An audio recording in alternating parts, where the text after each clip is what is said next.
1948 साली लंडन ऑलिम्पिकला आपल्याच मातीत शिकलेला एक मुलगा ज्यावेळी लंडन ऑलिम्पिकला सिलेक्शन झालं, त्यांचं नाव होतं खाशाबा जाधव.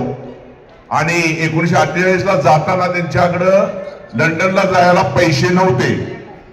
पैसे नसल्यामुळे त्यांनी आपलं स्वतःचं घर घाण ठेवलं, शेती विकली, त्यांच्या गुरुने आपली शेती घाण ठेवली, सर्व पैसा एकत्र केला आणि त्या व्यक्तीला ऑलिम्पिकला पाठवलं. आणि त्या ऑलिम्पिक मध्ये खाशाबा जाधवांना लंडन ऑलिम्पिक मध्ये 6वा नंबर आला, 6 नंबर. परत आले तर एवढा जास्त मोठ्या प्रमाणात सत्कार झाला नाही. पण त्या माणसानं काय केलं, पुढची 4 वर्ष सकाळी 2,500 बैठका आणि 2,500 दंड मारणारे खाशाबा जाधव 1952 ला हेल्सिंकी ऑलिम्पिकला गेले आणि हेल्सिंकी ऑलिम्पिकला जाऊन भारताला पहिलं पदक देण्याचं काम केलं. एका सर्वसाधारण परिवारातला मुलगा. तुम्हाने जर आजच्या स्पर्धा असतील, तुम्हाने जर ऑलिम्पिकला जायचे असेल तर ऑलिम्पिकची सुरुवात ही इथून होते, लक्षात ठेवा मित्रांनो.